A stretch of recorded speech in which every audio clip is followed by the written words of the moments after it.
I want to. You are starting it off, my friend, because we Oh, I are am. live. Yeah, I know, Okay. but no one's here Okay. yet. It'll take a minute for people to Okay. show up. But but that's kind of what we were talking about this topic. Hmm. And yeah, now people are here, so they probably just, hey everybody, we're coming on in. Cheryl has not devised an intro for this show yet. Cheryl did one for our show, so Lisa, we have something to look forward to. Um, Yes. we're eating our oatmeal. I So, didn't get the memo, or I would have had my bowl here too. well, we both kind of thought like we would be done. We would be done eating our oatmeal, but we're not. I It, like this. I like it this way. We're having a meal together. We're chatting. I I'm like having it. my Maybe coffee. it should be oatmeal. Maybe we'll start some because a lot of times it's 1 o'clock here, and so sometimes we just go and we do stuff, and then we have the oats in the slow cooker. So whenever we're ready to eat, so if we wake up hungry, we'll just eat oats. We're not trying to make ourselves wait till a certain time, but I got busy, and then we took our 3 mile walk, and here we are. And we are also Yeah. here with one of my favorite people in the world, Lisa Rice. Aw. Yay. Likewise, you too. I'm always so happy to visit with you. It's like we get to hang out together here. I know, and I'm putting up Obs says chatting over a meal, and Simply Obs is my friend from eCam, which is the software. So she was at Creator Camp, and she did not tell us until yesterday. Okay, first she didn't tell me until I said, "Oh, there's a chicken pot pie over there." That I'm trying to eat plant based, and I was like, "All you have to do is tell me, and I will tell you what to get." Because like that's the go ahead to say, yes, this is really good, and you should have this. But she also lost let me see if 160. 160 pounds, I think. Oh, Yeah, wow. 160 pounds. She goes, "Oh, by the way, I've lost Wow. 160 pounds, and I'm losing a little bit more." And I was like, "Obs, go," because Wow. That's so incredible. How does she feel?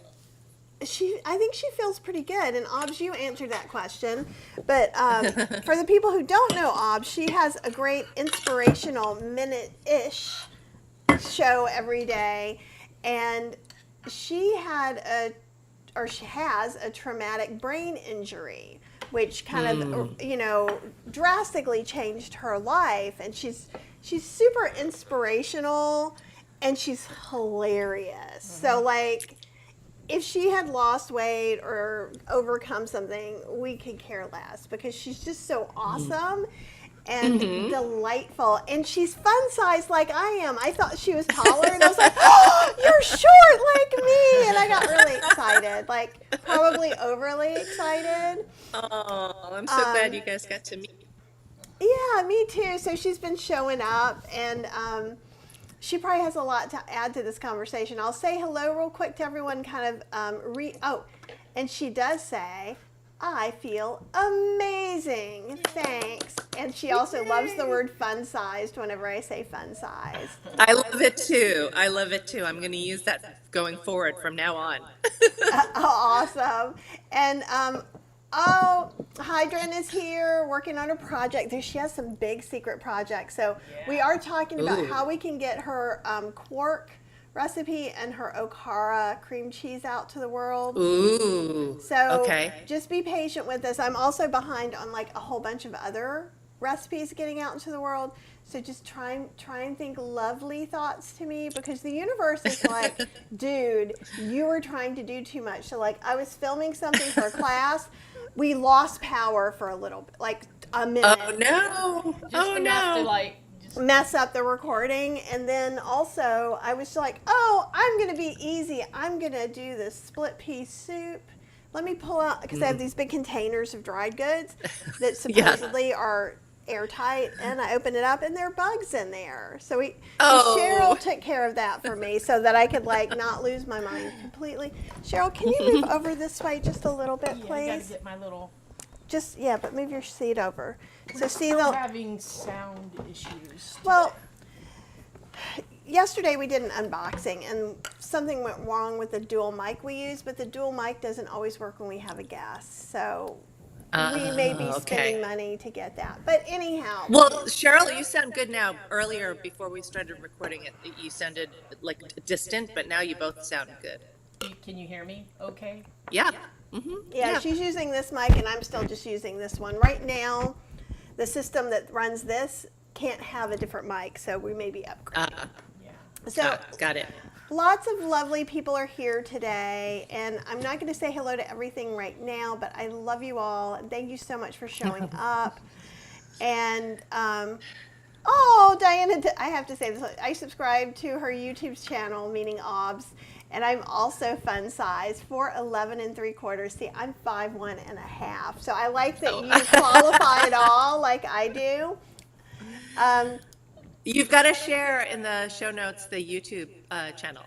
And it's simply OBS, Okay. AUBS. And Okay. so, like anybody watching, if you're watching the replay, go look in the chat. If you're in the chat, you can see OBS and do that. It's very short and it's very nice. Oh, and so is it Cheryl isn't wearing black? Love the fall colors. Hey, Elizabeth from South Wales. That's Okay. because I haven't been able to wear this shirt for 2 years, Oh, is that true? and now it's actually It's a life is good shirt. I can see that from yeah, here. yeah. It's too big. Cute. So It's too big. yeah, so when we were traveling, and we talked about this a little bit a couple of days ago, I bought some new clothes, and she brought an assortment of things that should be too tight and things that should fit, and a lot of things that should fit are just too big, and it's Wow. time to switch it out. And that's why we're kind of having this conversation for a couple of reasons. And Lisa, you can also put in your $5 bill or whatever. It's more than 2 cents. That I will not undervalue you. But for me, years ago, I wasn't going to do videos because I'm a fat person who also makes whole food plant-based recipes, right? And it was in the forefront of my mind. And then I started doing videos and stuff like that. And honestly, you guys, my community is like the best community on the face of the planet. And we all I support agree. each other where we are. If you're starting a weight release process or not, or wherever you are. And so it just really hasn't been an issue.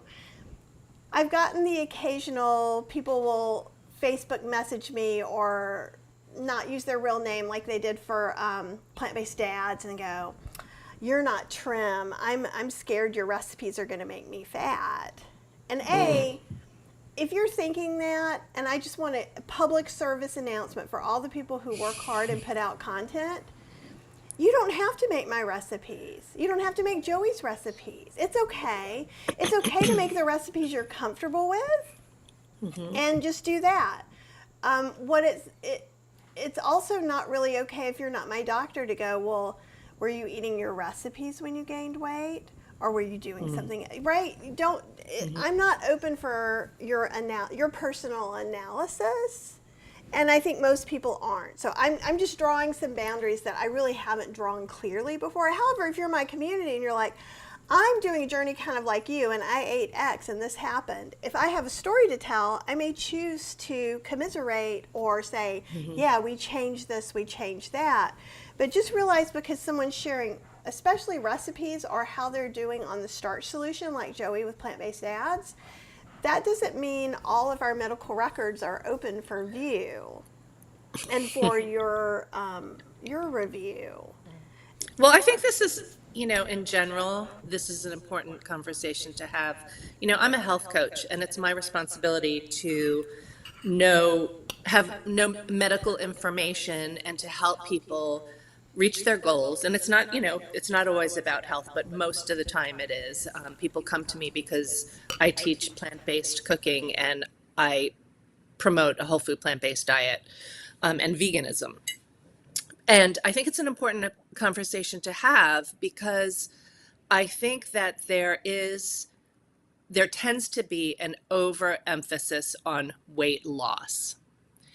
And I think there are a couple of things. One is I think it scares people away because the way I teach and the way you teach, whole food plant-based veganism, it's not really a diet. It's a lifestyle, right? This is the difference. It's, it's not in the category of keto and paleo and Atkins and South Beach. It's not. It's eating more plants for many reasons. But there tends to be in the community a big emphasis on weight loss. And everybody loves a transformation story. And there are a lot of incredible transformation stories in the community. People who have lost 160 pounds, 200 pounds, and it was life-changing for them. And that's wonderful. But that's not the only reason people turn to this way of life. And go ahead. Oh, I was just going to say, I agree with you. And I do think that what ends up being most visible to people is the weight loss or health proportion. Well, And yeah. and that's just because maybe I have cancer and I need to gain weight and gain this health, or maybe my mother just had a triple heart bypass and therefore I am looking to do that. And I do think that we're kind of our show, because we're telling people what's happening with us as we're going through this. And I'm also real clear that we don't have like a number goal or a pant size goal. And I know a lot of people start with that. But I do think it becomes this very visible face, which is why I get confused when people kind of go, fat is bad. Fat has some sort of emotional connotation. And if you're eating this way, you will be trim, without thinking okay, where's the pill that I take to lose all the weight in 24 hours? Because the whole food plant-based people did not give that to me. Right. And I don't know, being a health coach, do people then start being frustrated with losing weight like a normal person in a healthy way to get to that goal weight? Like Chef AJ's story is the one that she tells all the time. It took her over 2 years to lose 50 pounds, right? Yeah. For the most part, it's not a quick fix. And, I have coached people for many years now, and I am even amazed at the transformation. I've helped so many people reverse type 2 diabetes, to drop their cholesterol hundreds of points or over 100 points. I've helped people with autoimmune issues, and I've helped people who wanted to lose weight. But the first question I ask, if the goal is to lose weight, is why? Why is that important? What else is happening? Because there is an obsession with that. And that's and it can be part of this conversation, but and we've talked about this before. I think that there's a lot of pressure, particularly on women, to look a certain way. And that's where the gray area comes in. That's where it gets dicey, because I've had plenty of people come to me. I'm coaching someone right now who, she's very, very obsessed with weight loss. She's very obsessed with like working out in excess and watching every bite of food that goes in her mouth. And she's a very high stress person. And so I'm trying to steer her toward health. She's, by medical standards, she's not overweight at all, but she's very obsessed with this, goal to become skinny. And I don't think that's healthy. So we're really working on why that's important and what values in her life are important, what it is she wants for herself, what she wants to see 3 months, 3 years from now that isn't about being skinny. So I think that, and I also notice that because there's so many incredible weight loss transformation stories in our community, there is a lot of pressure, or if people feel pressure when they're going whole food plant-based to lose weight. And like you said, it's not like taking a pill. It is a journey, right? And I'm just kind of wondering too, so like, And just so everyone knows, I am choosing to eat whole food, plant-based, no oil. It is treating my body and everything else really well. We're pretty happy with it. So even though I just want everyone to know, as I may have some criticisms against some things that could occur, I think for me, at least, it seems to be a really good place to be at, and a diet or way of eating to be following.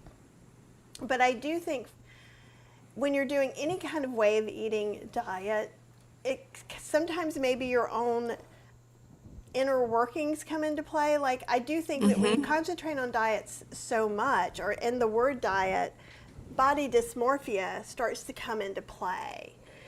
Either you're actively staying away from body dysmorphia, or you see yourself being kind of drawn in like a magnet and popping back, right? Because I have, I get that all the time. Like right now, being like in between sizes and things like that. I'll go to the store and Kathy will be like, "Oh, look, this is cute. You should get this," and then I'll be like, "I can't fit in that," right? And then she fits in it because fit she in. doesn't have any So- idea. I don't either have a good idea of, like, we always just feel like we're the same size because of our own body dysmorphia growing up, right? I could be like ready to keel over skinny, and I would be like, oh, I think I better not tuck in my shirt. Those old things. But I think it's important. Like I asked with your friend with ECAM, how does she feel? Because to me, that's most important. If your weight loss has enabled you to have more energy, to sleep better, to have more spring in your step, then that's a wonderful goal. But I know plenty of people who, are very, very thin, and they're really obsessed with weight loss, and they are super high stress, just again, like the person who I'm coaching, and they're not feeling great, so you need to look at other things. And it's true, people, you and I have talked about this as well. You don't know, there's so much, I'm going to use the word fat bias, fat shaming in our society. And that's sad to me, because just like anybody we meet, we don't know what's going on with them. Right. And so, you could have someone who has a traumatic brain injury, or someone who's been fighting an autoimmune disorder, or it could be a mental health issue. And we want to support those things to help that person feel better, not judge them for the result of whatever's afflicted them. And that's a slippery slope. That's something that I wish we could all be a little bit more aware of, and just be kinder in general. And then in terms of, as a health coach, again, to me, it's about so many other factors. How is your cholesterol? How is your blood pressure? What does your blood sugar look like? What is your daily lifestyle like? How are you feeling? Are you, again, it could be a mental health issue. If I work with people, and, food can be, kick in that dopamine response and be a salve, right? So then we have to look at other things, that are going to help with that. Maybe they need to be in therapy. Maybe they need to be looking at other things in their lives that bring them joy, and take the focus off the food. So that's a very real, but that's not everybody, that's some people. See, and I love that you were talking about that too. And I want to go back to, like, when you were saying, like, being kind. Oh, dang it. Oh, no, it is. We've got to get our mic situation. So literally, it's another mic that sometimes comes on that says muted. So I was like, dang it, I'm muted again. But I think that kindness is something I talk about a lot in what I do and in our community. And I talk about, like, trying to be kind to yourself, because I'm not always very kind to myself. And so Absolutely. I feel like it's something you have to constantly think about. And I feel like in the community, we aren't kind of going, it's not that you can't say the word fat, because I am fat, and that's okay. I also have, like, sometimes my eyes are blue and sometimes they're green. I got a haircut yesterday. Thank you, Marilyn, for noticing. There's lots of things about me, but that's not why you're not watching me because I wonder if Kathy's going to get a haircut, right? And you're probably Right. not watching because Kathy is fat or Kathy is getting less fat. But maybe you are. Maybe you're like, I would like to see their journey so I can follow along. But I'm bigger than that. I have more Right. facets, and in general, someone isn't talking to the super skinny model because she's a super skinny model. Maybe she also is a physicist, right? Maybe they're talking about some amazing kind act that she's done. And I think that we talked, was it yesterday or the day before, we were talking about some things, an internal bias and external bias. And I was using an example that I'll use again as internal bias, because I really don't care if you guys are heavy or skinny or whatever. I want you to be happy. I want you to hopefully learn something from me that makes your life easier. That's all I have for you as far as expectations. But someone came at the conference we were at in Sacramento and said, because of you guys and your podcast or your lives, I'm going to go do the McDougall program in October. And I was like, that's amazing. And I was like, I'm part of the beginning of her journey. How awesome is that? And then she said, because, I'm kind of at a plateau. And she was a larger person. And so I thought, okay, beginning and then, okay, plateau. This is interesting. I've already lost 200 pounds. And now I want to, and I was like, oh, you're amazing. You know way more about this stuff than I do, right? Like, I'm glad I helped you somewhere, but I don't know how. And I feel like that would be an example of my internalized bias, just Kind as of unconscious bias. unconscious. Yeah, I meant unconscious, like, or internal, of just kind of like, oh. But then I feel like there's some people, and obviously, at this time where we live in the world, I also just saw another just horrible Facebook conversation. Someone said something, meant something positive, and then people are fighting to the death that she meant something super horrible and insulting to them, which I know this person, and honestly what was said wasn't that big a deal. So people are almost like higher alert emotionally than they were in COVID. So I feel like people are going around, okay, if you're doing whole food plant-based, really, you will be trim. And so you are not trim, therefore something is suspect about you, and I want to know these facts. And while I am more than willing to share my ups and downs and the good things and the bad things I do along this journey, like we already talked about the grilled vegan cheese sandwich we had, which was, that was like definitely not Dr. McDougall, but we knew we were going to have some extra things we had on vacation. And we talked about how we felt about that and how we planned for that. But what I'm not really willing to do is pull out all my medical records and let people see every tiny detail of, it's like sometimes then people see, because you said whole food plant-based, now somehow everything is okay. And what really started it was that we were driving on our trip. We were going to go see these cool pumpkins.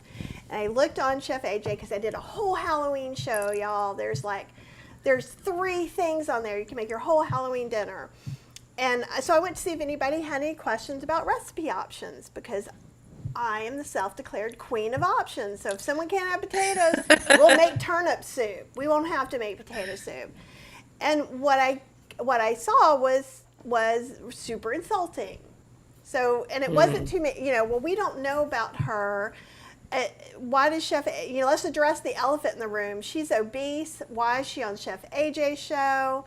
And then, of course, people just piled in and they were like, well, at least I know I'm food addicted and stuff like that. I'm just like, okay, you obviously didn't watch this because we talked about all the things. Also, I made everything Starch Solution approved, right? Of course. Yeah. Or there would have been, even when I was not eating this way, I had options. So I've had whole food, plant-based, no oil options since 2011. But I'm gonna let you go now. Oh, I just want to establish a rule that don't say anything in a comment to anyone that you wouldn't say to their face. I mean, it's just become out of control, that people, I see it all the time. One of my, someone who I really admire, sort of one of the rock stars of the vegan community, has been getting a lot of flack for certain things. And she's got such a good heart.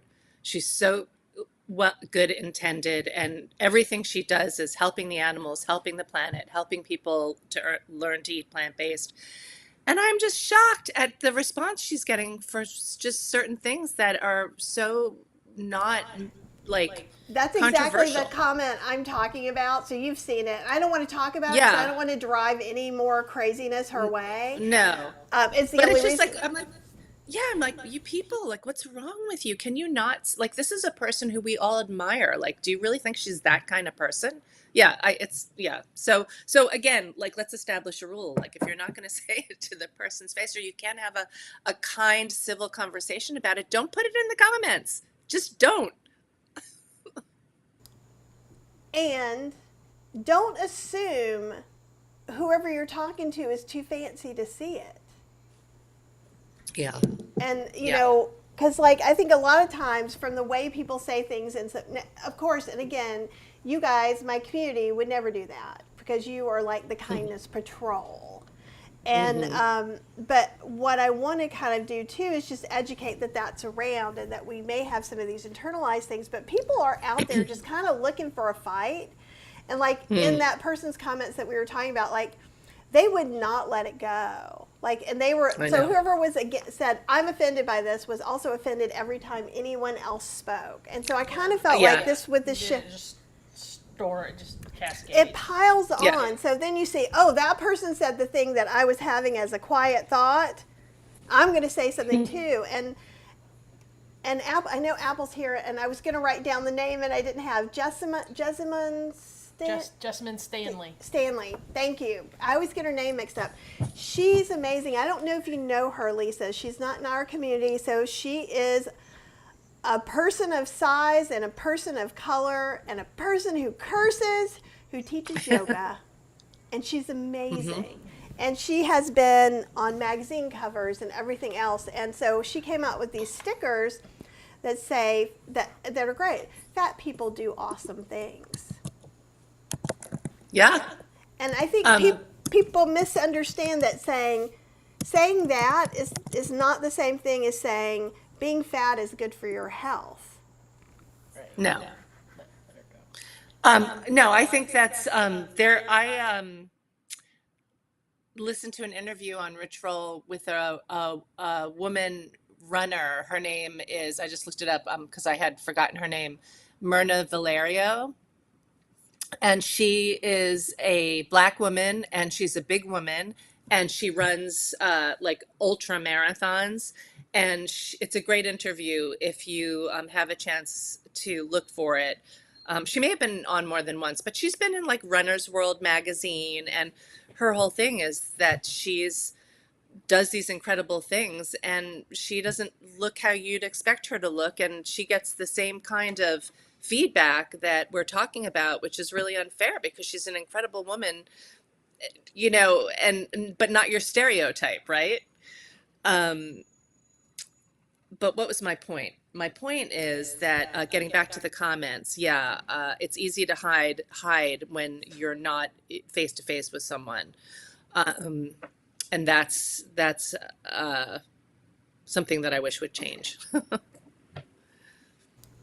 And it can be hard, some of it when you're going in being a creator, that someone's going to say something. And sometimes it's a 12-year-old boy, literally, a 12-year-old boy, and something like that. But I think what's important is, as humans, sometimes I wonder, is it just so hard to live in this dichotomy situation? So it's like, yes, I wanted to lose weight. Like you were saying, people usually come into that for something other than, I want to lose weight because at 58 and a half, I would like to be a Vogue model. No, of course not. But mine was, my liver numbers are high. I have fatty liver.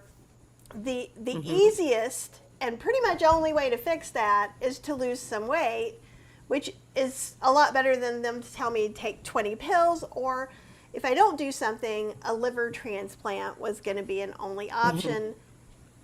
Pretty far down the road, but close enough that I was not comfortable. And with you, it was the diabetes, type 2 diabetes, Right, gave us that right. thing. And I think that's one of the reasons why often the whole food plant-based community skews older. It's because it's when those health conditions or something starts coming up and you're like, Well, I mean, they often go hand in hand. I mean, oftentimes you will see excess weight and type 2 diabetes hand in hand, or heart disease. So without a doubt, in those instances, it's really important. But, I just wrote a blog post about BMI because I have a real problem with the BMI. And one of the things I say in it is, having been health coaching for many, many years, I had the opposite. I had people who were whole food plant-based, perfect, body weight to height, BMI, but could not get their blood pressure down, had chronic pain because their stress was through the roof, right? They had all this pressure, they had all these other lifestyle factors that no matter what they ate, they were never going to be healthy. And then on the opposite side of that, I had people come in who didn't, meet that perfect BMI, who had perfect numbers, I being one of them. I wrote about this, that at Whole Foods, when I worked there, you got an automatic 20% discount, but they did these yearly biometric screenings, and if your cholesterol, your blood pressure, and your BMI fell into a certain range, you could get up to 30% discount. And I thought, oh, that's easy. I'm going to do my biometric screening. That's a shoo-in for me. And I was never able to get the 30% discount. I'm like, this is crazy. I eat whole food plant-based. I've been exercising for decades. My doctor told me I have the labs of a teenager, my cholesterol, my blood pressure, but my BMI wouldn't budge below, 24. And, to get the discount, it was like 18 to 22. And I felt horrible about myself. And that was most of the people coming in to get their biometric screening done. They didn't, I would have had to lose like 10 or 15 pounds to get there. And in order to do that, I would have had to starve myself. And I'm not an overeater. right, no, and you're, Uh-oh, I'm not hearing you. Hang on. I said, I think you're gorgeous, and I told you that like 17 times when we saw each other in person. And I think that sometimes these numbers, I think numbers are great to kind of give you a good guideline. Like they told me, hey, your liver's not happy with you. But like if someone said, oh, yours is, and I'm just making up numbers, so I don't remember. Like if it's a 22, but it should be a 21, so therefore you fail. Right? Like that's when it starts getting a little bit iffy, like, because those numbers are supposed to be things that help you get healthier. Absolutely. Not stress you out and just make you freak out. And Davinga says, I've lost 50 pounds, not at my goal weight for ultimate health, I think, unless now, not on my goal weight. So I'm trying to figure that one out. I'm grateful that I found a lifestyle that can help me reach my goal. And someone else is saying too much emphasis is placed on weight and not health. And then like when we switched doctors, because we were with a doctor that literally, if I wore a black t-shirt, would talk to me differently than if I wore a light color t-shirt that made me look heavier, even though we were doing labs.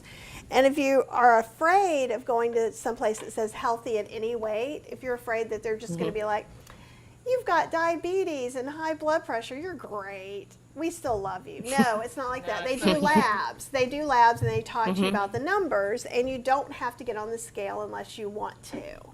And the scale can be triggering for some people. We've been weighing every day. It's triggering for most people, to be honest. Like when I was in the clinic, I can't tell you, part of my job was to have people get on, we had to do height and weight every time. And I hated it because it made people so uncomfortable. And, just the smallest little, measurement one way or the other would stress them out. And then their blood pressure would be up. And so, I got in the habit of really only doing it, which was kind of against the rules, if they wanted it. And I go to a doctor, my gynecologist, where you don't get on the scale. They ask you what your weight is for the chart, because that's more comfortable. And they believe you. right? And that's the Yes. thing. And Yes. so, like, I think it is important to have this kind of relationship with your doctor. And other people are saying, you know, it Uh-huh. took me about a year and a half to lose 53 pounds. Took me 3 years to lose over 80 pounds. And I think it's important to kind of have some of these conversations, because then, you know, all of our bodies are not the same, but that way that gives me a range to look at, right? Instead of like, Yeah. okay, you lose 2 to 3 pounds a week when you're working really hard. Okay, well, this week I was really stressed and I traveled and I didn't lose any weight. So therefore, I'm going to make some kind of assumption, right? But it's better if it's just like, you know, we're trying to look at it anyhow, or build our path where this is a lifetime thing. Yes. So vacation Yes. is going to happen, and I gained a couple of pounds on vacation, and you know what? We've been back 3 days, and half of that's already gone. Well, I love that you earlier said that you enjoyed this vegan grilled cheese, and you didn't beat yourself up for it. I mean, that's the thing. I mean, I think that there's nothing wrong with having weight loss as a goal. I think it's an important goal for a lot of people. It's more about how we treat ourselves and self-acceptance. Like for me, I could beat myself up because I didn't make that 18 to 22 BMI that would have gotten me a 30% discount. And I could have berated myself and said, I'm fat and I need to lose weight and I'm whatever. That's unhealthy. For me, you know, losing weight for your health, getting into a healthy weight is what's most important to me. And a healthy weight for me is going to be different than what a healthy weight is for you. But yet, we have all these images of people who we're trying to be or look like or compare ourselves to. And that's where what I'm trying to avoid when I'm coaching. Like, what is the healthy weight for you? You know? And as women in particular, and the images still coming at us to this day are still unhealthy images of what we're supposed to look like. And I'm on Facebook. I see the tabloids of like if an actress gains a few pounds, and the before and afters, or how they looked in 1990 compared to how they look in 2023. It drives me crazy. That's another conversation we had about aging. It's like, why can't we embrace women as they age? Why do they have to feel like they need to get Botox and they need to get facelifts and they need to, I think for me, it's about really working on self-acceptance, self-love, and not comparing ourselves to others, and really finding that sweet spot for ourselves. Where do we feel our best? What aligns with how we want to feel and what we want to look, what we want our lives to be, and where we can find the joy. For me, it's ultimately about the joy. Yeah, I absolutely agree. Everybody's sweet spot's going to be different, right? So, so for Kathy and I are about the same height. We're probably both have that nice Eastern European build. That's so, right.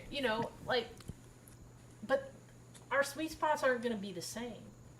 My sweet Right. spot's going to be that place where I have energy, I feel healthy, and I'm not dealing with insulin resistance. My blood pressure's fine. That's going to be my sweet spot, right? And Absolutely. it's going to take a while to get there. I didn't put this weight on in a day, and it's not going Right. to come off in a day, and I know that. Right. But I'm also going to not stop living my life and enjoying myself, and just like make myself a mess trying to get to some imaginary number that some old white guy put on a chart in 1945. I'm just not going to do I it. don't know if you read my blog post, but that's exactly what I wrote about. The BM was created for the average man, white man. Yeah, by what so they want to. And yeah, well, it and, didn't, and it didn't happens- take into account women, like women who've had babies, women who are through menopause. Our bodies change. It didn't take into account people of color, people from, Hispanic or Black or, Eastern European or Samoan back ethnicities. Like, those bodies are not going to be the same as the average white man. they're just Right. not. Well, and there's a lot of danger too, just kind of like looking at a chart because, stress, because what happened today, because of maybe a health condition that you have or something like that. And Davika is saying women have been expected to look a certain way without looking the way society is defined for her, as she will not attract a husband. And it really does kind of go back into that real old way of thinking. And I feel like I'm, I'm trying to Or find like I mentioned yesterday, like when we were talking yesterday, not only about the not attracting a husband thing, but if you're overweight, people like in jobs and places like that sometimes were looked at as lazy, and that still happens today. Like people are looked at Yeah. because they're overweight. Um, Well, that's for what I was whatever saying reason. earlier. It's like, you're weak, you have no willpower, blah, blah, blah. And that's not what it is. 99.9% of the time, there are other things going on. And I don't know how we can change that. How can we change that? Well, that's what we're going to be. That's what I'm hoping this show going forward will be a lot about, because I feel like you and I have had a lot of really good conversations I've not had with any other people, and it is really controversial. And I mean, which is funny It is. because I haven't gone through all the comments, but all the comments we're getting right now are super like, yeah, me too. I feel that. Why are people so mean? And like, Yeah. Jennifer's saying, I was raised by an obese person who was obsessed with weight. I learned at a very young age that you're not good enough if you're not thin. And I think that's a lot of messages. Like, what do they call now? Almond moms? That's the new term for like moms that are restrictive to their children. Because I think she said, oh, I haven't eaten all day. Oh, just have 2 almonds. You'll be fine. And that. Well, I mean, I think that particularly for our generation, there was that whole like low fat diet culture. I remember it in the 80s, right?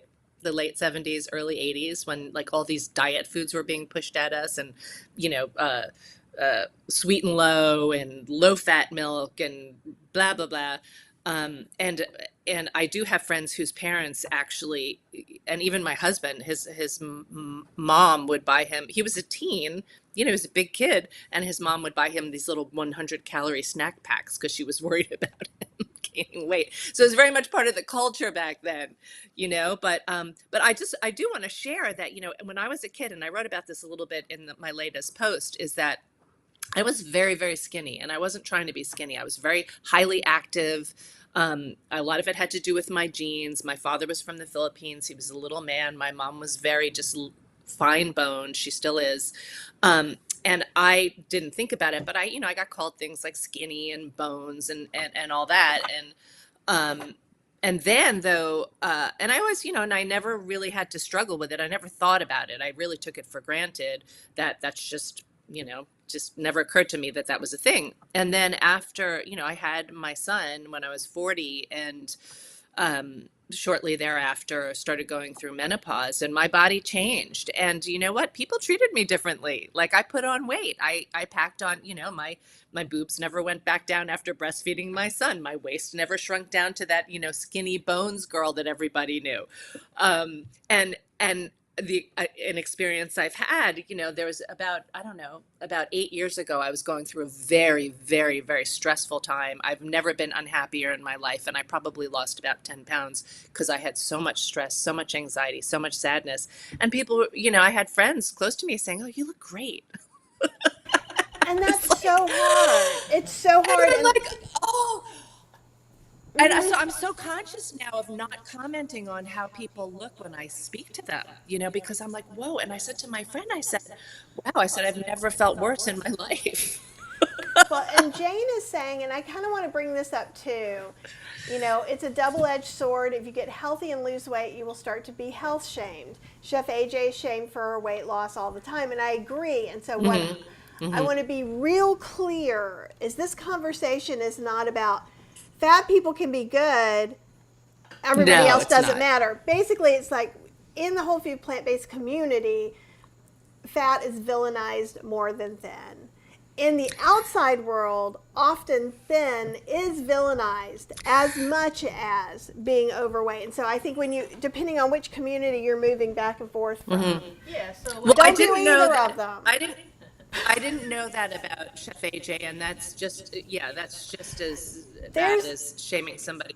Yeah, I there mean, we shouldn't be shaming anybody. I think the thing is that, again, it's like somebody, people said to me, "Oh, you look so great," not knowing how horrible I felt. So I think for me, again, my lesson was when I see people, even if I notice they've lost 10 pounds or gained 10 pounds, I don't say anything about the way they look. I'm like, "How are you? What's going on in your life?" And that was a good lesson for me, actually, a really, really good lesson, because I don't like to say to someone if they've lost 10 pounds, "You look fantastic, what are you doing?" It's like, because you don't know what's going on.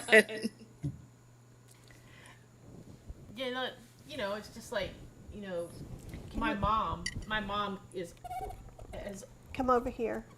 You're out of the frame. I'm sorry. I'm sorry, guys, breaking the fourth wall, but Cheryl always creeps out, and she's like talking like this. Okay, thank you. So anyhow, like, my mom, she's been on me, and rightfully so, over the past 10 years or so. Rightfully so, maybe, maybe not. Well, But I mean, I think being on, and that's something else too we can talk about, because like the people who tell us to start eating meat. Do we go, oh, I didn't think of that. I should eat meat. So I could be like, so when you go, you shouldn't eat meat, it's the same thing. And they're not going to go, oh, right. Well, So- my mom, she always wanted me to lose some weight because, she knew I would feel better if I lost weight. And, but, it's funny because she always just like, oh, you need to lose weight, you need to lose weight. And as soon as I start losing weight, she says, aren't you losing that a little too fast? Yeah, are you okay? Yeah, so then it's like the worry comes on the other side Yeah. because now I'm losing weight, right? But now Yeah. I'm losing it too fast. Well, And I and No, don't I feel want to like be I'm very losing it that clear. fast. Kathy, I want to be very clear. I am with you. This is not about skinny. It's not about fat. And I am a health coach. I help people lose weight all the time. And but my goal is a healthy weight. And like you said, it's not losing 10 pounds in a week, it's changing your habits so that you feel better. And with that comes a healthy weight loss. And you arrive at a weight that is healthy for you, the individual. That's my point. I want to make that really clear. This isn't an anti-weight loss conversation at all. no, and I think that's great too, because I want to bring up these things as, people kind of come up with this too, because that's the whole thing basically. And this is why I like you so much, Lisa, honestly. And I feel like both of us, if we had a magic wand that we could wave and make people love each other, be nice to each other, and wave on ourselves to make ourselves be a little kinder all the time, we would hold that wand together, and so it's not We about would. skinny is bad or fat is bad, but in this community we definitely hear, like for a while it was like, oh, Adele is horrible, she's this role model to our children and she's fat. Well, she's not a weight loss coach. She's not you should eat this so you can be heavy like me. She's just a singer. Just let her sing and do her Right. thing. That's what she's good at. That's what she's sharing with the world. And so, and I think in the big world, people get defensive because they're fat and they see people get trim, and then they get sometimes negative to that as well. And I know there's like actually whole channels about I don't like the plant eaters. And I'm not even going to say anything more than that because I don't want to get picked up in the algorithm. I do not need more hate. Thank you very much. I need more love. Put the love on me. But More love, please. But they put Chef AJ in there. They put Dr. McDougall and basically try to shame them for growing old, for being human, Yeah. for... Yeah. Jane's comment fits right in on that. Yeah, and Jane says, hurt people. They think they can fill up their bucket yes. by dipping out of someone else's. I love that expression, hurt people, hurt people. It is so true. And was it Jessamine Stanley? Yeah, I actually got it up. Can I put it in this camera? Will they see? I don't have that camera queued up Oh, okay. in this See, this is the one. Um, G, you know what? You keep. I'll spell it. I will put it. I'm going to put it in here afterwards too, and I'm also going to link to Lisa's article if I haven't already. So it's Jessamyn, Jessamyn Stanley, Stanley, and she's an American yoga instructor.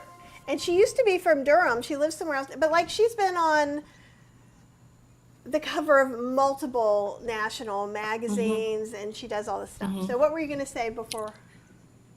Oh, well, first I want to say I have a friend in Austin. Her name is Abby Lentz, Lentz, and her brand is Heavyweight Yoga. And I've cooked for her retreats before. And she's similar to this person. Probably doesn't sound like she's as popular, but she's like yoga for bigger bodies, basically.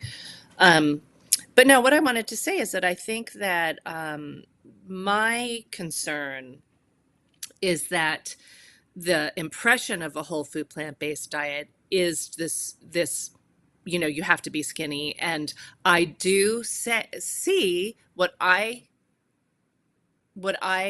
interpret as some people in the whole food plant-based community hiding their eating disorders. And that's where I'm concerned, because, and I don't know how to, really determine whose are true eating disorders, but other than some of the behaviors I see. And I also am concerned about that a lot of the members of the community become so obsessed and so judgmental and so finger pointy that it makes anybody who's not part of it but interested in it run the other way.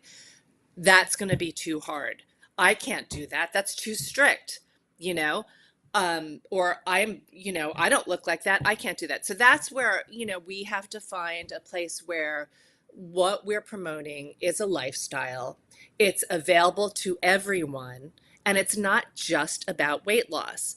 It's about all kinds of things. It's about feeling better. It's about being healthy and joyful. And I think that's my concern as a health coach in the community, that the things that I'm seeing, and I also am seeing this backlash, which is also unhealthy, which are these vegan nutritionists who are now completely anti whole food plant-based, promoting highly processed, high fat junk food as a retaliation. And that's not healthy either. So what do we do? We're just, I think as humans, we're not super awesome with middle ground. I don't think that's where we live our most comfortable life. It's very easy to be like, I'm on this team and this is the way we do it. But I think that anything that has to do with food is people with eating disorders or body dysmorphia are somehow going to be a part of. But it bothers me too that it's more of, if you're going to have a weight loss component, you have to be kind to the larger people, because they are your people. And Apple was talking about, I have not read this, The Body Is Not an Apology by Sonia Renee is an amazing book about loving and accepting the body you're in. I know Apple's done a lot of work around this, and Apple, hopefully I'm guessing this right, she put it in the comments earlier, lost like 130 pounds, and she is not interested in being super skinny. If you are, no one's doing this in these comments. That doesn't mean if you're super skinny or trim, like Chef AJ is, that she's saying anything negative. She's just saying for herself that she's looking for that. And I think that if we she's found her point. Right, her she's sweet found that spot. balance point, that sweet spot for her, and that's awesome. That's what we all should try to shoot for, is our own personal sweet spots. Look, I think what Chef AJ and many of the influencers in the community share is that they had personal, incredible experiences of health transformation, and they're sharing it with the world. And that's a beautiful thing, because who are we going to trust? People who have lived it and experienced it.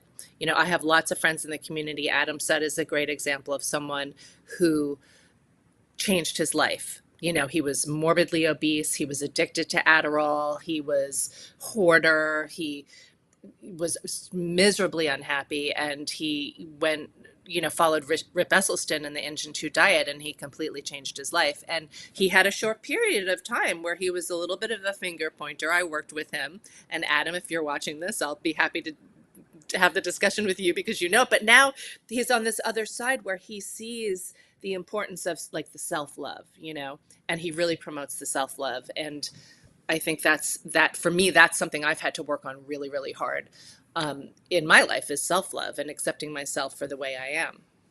Do you think it, you know, you see a lot of people doing what you do every day, and one of the things this all kind of reminds me of is like ex-smokers. You know how, once you stop doing the thing that was, you know, bad, and now you're doing the good thing, all of a sudden, then you're that person Yeah, you're judgy about that smokers. judges everybody. Like I do it all the time. Like I'm just like, I can't stand it. They're sitting there smoking. Oh, I can't have that. And I smoke, and it was hard to quit, and I did. But and then for a short time, I got really kind of like, you know, Well, I'm an ex-smoker, kind of, you can Right. do it too, kind of thing, you know. Yeah. And I was getting really bad, and so I had to kind of like pull myself out and be like, whoa, wait, you are that person. You have now become that person that you always talked about despising, and you need to rein yourself back in. we saw that in our self-awareness. cohort too. So like when we did the McDougall cohort, and what was very interesting is a few people were like, so we're just working on ourselves, but they're ready to work on their families. Same thing, like most people understand enough about animals and agriculture that they choose to go vegan. Then they want to tell everybody else because this is something they didn't know, and they're trying to be good. I always say it's kind of like being evangelical, right? Well, you Because get typically really we hear it though. You get very excited. And You've seen the light, right? Yeah. And you want to share you that. felt the benefits of it.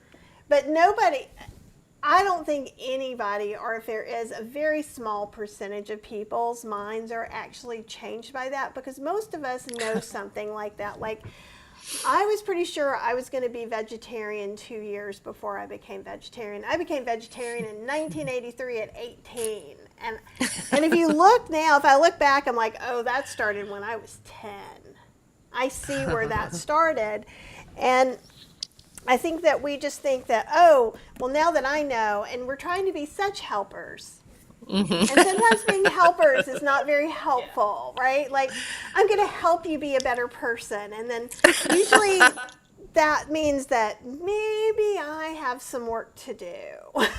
Yeah. No, human nature dictates that we go against other people telling us what to do. You know, we have to have the intrinsic motivation. We need to discover it for ourselves. Otherwise, we'll never make the change. But I was one of those people. I had a friend tell me that I was proselytizing, you know. And most people do get that way at some point. And so usually I just kind of take a deep breath, and like when we were on support calls with our friends and stuff, I'm like, well, this is what I try to think about. I'm just going to do me. If they want to know what's going on with me, great. And if they're happy with that, they might choose to do it. But like even someone we know who's vegan, who had lost a lot of weight over the pandemic, when we said we went whole food, plant-based, no oil, they're like, oh, that's just so restrictive. I could never do that. Or like another friend's response was, well, you know, you need fat for your brain.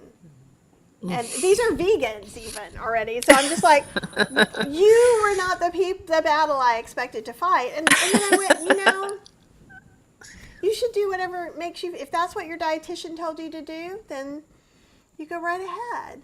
Because the thing is me telling a person like, and there is misunderstanding. We do talk about this too, because a lot of times people think a whole food, plant-based, no oil diet is a zero fat diet, which would cause a lot of physical problems. I agree with you there. However, the oatmeal we just ate, there was fat in there, but it wasn't refined oil. There's fat in oats. And so a lot of times, and Oh, you weren't here. It was when Stacy was on.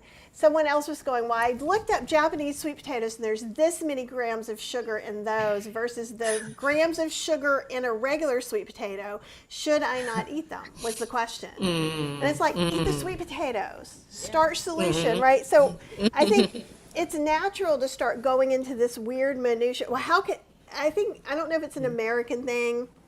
My Canadian friends, you chime in. Tell me if you guys do it too. But we're like super hyper competitive within ourselves. Oh, can I shave that extra half second off if I don't have the Japanese sweet potato? Or, I mean, it's ridiculous. It's easy to laugh at now, but that doesn't mean. It's that last 5 pound syndrome. And is what that is. And we don't have to talk about this today, but I do want to talk about the last 5 to 10 pounds at some point. It's 5 pounds. 10 pounds don't seem to bother anybody. It's that last 5 pounds that everybody gets to that just like, it seems like that's all I hear about is that last 5 pounds. And we're not there yet, so we don't have any experiential evidence to share. But it seems like it's a place that makes you get a little crazy, and I just really, I want to be prepared for that. So I don't know, as a health coach, if that's something you say. It sounds like maybe perhaps some of the people that you've talked about so far might have been coming to you to lose that last 5 pounds, to maybe fit into the BMI chart. Or, like, to me, I find the last 5 pounds very mystical. Yeah, mystical is a good word, because it's like, okay, I'm coming into this journey, and for my own peace of mind and mental health, I'm not picking a size, I'm not picking a weight. Because this body is 58 and a half. The last time I really lost a significant amount of weight, I was 40. So I know what that 40-year-old body wanted to do. I don't know what this body's going to want to do. Well, it really, the last pounds is, my question about that is, why is that important, and what does that look like? And let's look at your journey of where you were before and where you want to be, and where does that 5 pounds fit in that journey? Like, it's, maybe that's not where the focus should be. So it really it's very, if you're trying to meet a number, then yeah, you're going to be focused on the 5 pounds. I don't like to focus too much on that. It's not that you can't lose it or that you won't, but that could become an unhealthy obsession, That's what I'm wondering. And like I said, since I don't have any experiential information, I'm really trying to look and see about that. But that gets brought up a lot. Like, I keep hearing from different people, it's really hard. You may have to really tighten things down to lose those last 5 pounds. And then hearing your story about the BMI, that you would have really had to tighten things down to get, and I'm like, and this could be a whole other show, but it's like, when is it tightening down versus actual restriction? Well, I could have done what a lot of the employees did, was go on a starvation diet for a couple of weeks, get my biometrics done, and go back to my old ways. But I didn't want to play that game. I don't want to starve myself to prove a point, or to, and maybe it would have been worth it. I would have gotten more of a discount. I don't know. I just didn't want to do that. And, the danger is rebound weight, because if you're starving yourself, your body's going to go into survival mode, and so then that's a slippery slope too. So really, we have to look at all the different factors. It's going to be different with everyone. That's all I can say about that as a health coach, And that makes sense. And I'm just kind of curious. So we've got a bunch of comments kind of about the BMI. So like Betsy's saying, I find going whole food plant-based has helped me accept my body a lot more than other ways of eating because of communities like this, teaching me how to be more accepting of myself. And I'm super grateful to be in this community. And Apple has a really good point. The morality around foods bothers me the most. Phrases like clean ingredients, good food, bad food are red flags of stigmatizing perspectives. And I agree with that. And sometimes we're having to check our language a little bit. We don't really say, sometimes we do. She'll be like, oh, that's bad, we shouldn't have it. And it's like, no, that doesn't fit in what we're doing right now. But if we're on vacation and we're, instead of eating 90% whole food, plant-based, no oil, we might be doing 70 like we did this vacation. means that Mm-hmm. yes, we can have the vegan grilled cheese sandwich. We wouldn't Yeah. eat a Monte Cristo sandwich with cheese, and so even in Right. our little And percentages. I don't even think after we ate it when we left, I don't even think that we said, "Oh, that was really bad. We shouldn't have done that." We just were both like, "Ooh, we're going to be walking all day tomorrow." Well, and So also, but we did feel differently. So we like did feel it was kind of like, like, this is so Well, we here's were. the thing. You didn't enjoy that grilled cheese sandwich and then have it 5 more times in a row. You enjoyed the grilled cheese sandwich and then you moved on. That's the right. thing. And I recently updated my website, and on the homepage of my website, I say there are no bad foods, there are no good foods, and there are no shoulds, right? We're trying to find the foods that align with our values and our goals and that help us feel good. So like that's really, really important what you just said. Demonizing certain foods, and where I struggle is I'm not 100% oil free. Okay, oil is very controversial in the whole food plant-based community. I, for the most part, don't cook with it. I see the value of avoiding it. But my concern is that when people want to go whole food plant based, they think they can't do it if they're still consuming oil. And my journey was oil wasn't the first thing. I cut out dairy was huge for me. Refined sugar was huge for me. Those two things, plus, animal products like meat and eggs, I had a huge health transformation. I had no clue about oil for decades, and I reached my health goals. And I'm not saying that you should consume oil. Now, I've spent over 10 years teaching no oil cooking and teaching about why it's good to avoid or omit oil from your diet. And I get that. But for me, when I'm helping people, it's not going to be the first thing unless that's what they want to do, because it's for a lot of people that's going to be really hard, particularly if they eat out. So that's I have very, sort of red flags around the oil thing, because I have friends who are very strict to no oil. And if I pick up a jar of Trader Joe's tomato basil sauce and it has a little bit of oil in the last ingredient, not the first three or four, they're horrified that I'm buying it. And I'm like, that's not, it has no meat, it has no butter. I'm going to look at the sodium content. The fact that it doesn't have oil in the first three or four or five ingredients is, for me, good. But If I, we're coming back to exactly the same thing. We really have come full circle to me, mm-hmm, because what's happening is that friend is not minding their own business because they're not eating that sauce. To me, if I was coming with you, let's say if I was going with Cheryl's mom to buy pasta sauce, so Cheryl's mom is going to pick up one. Oh, it's vegetarian. It must be okay. Can I read the label? Okay, there's going to be Parmesan cheese in there somewhere. So I'm going to go, oh, I'm right. sorry, I can't have that one. Do you mind if I pick another one that has a similar flavor profile? But no one should be like up in your business about what you're eating. And one of the reasons how we create that bubble for ourselves is the 90%. Like, so there's even been an article about 90% could kill you. And I'm like, that's fine. But 90% means once a week, we can go out to the bowl place and have teriyaki sauce. Once a week Yeah. means we can go to the vegan Indian buffet. And it gives that space for not people to go, well, because if you say you're doing absolutely this, people you didn't even think knew who you were will be pointing, you ate oil, right? Well, and the way I look at it is, again, this is going to be very individual. So this person eats out a lot. So they are very, very mindful of going to places that will make no oil dishes and low oil dishes, which is great. I don't eat out a lot. So that 10% or 5% of the time, I'm not so concerned with the oil, because at home I mainly don't cook with it, right? So it really depends on the individual. And I also want to say, I won't name names because I don't want to put anybody on the spot, but I have dined out with a couple of whole food, plant-based, no oil doctors, very famous ones who we all know and love.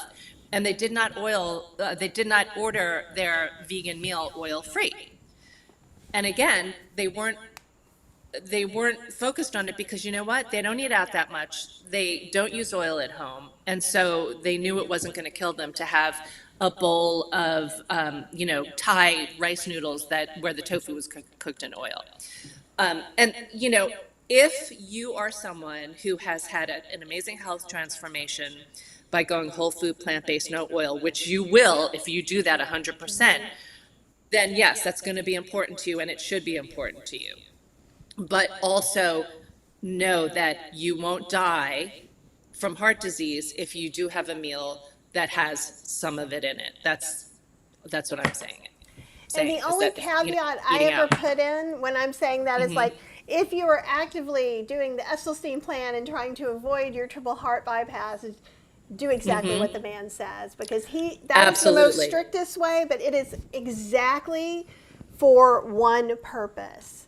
And actually You know, a reader just yeah. wrote me saying that they've been whole food plant based for 11 years and they had a heart attack, and so now they've been doing whole food plant based no oil, and at kind of some people also in the community, and this would be another conversation too, think if you eat whole food plant based no oil, basically nothing can get you. Your genetics are reset magically. You're Superman at that point. And your immune system is like just like a big like gym guy or something. And the thing is No. our we still have to work with our bodies and things. No, it's not a magic bullet.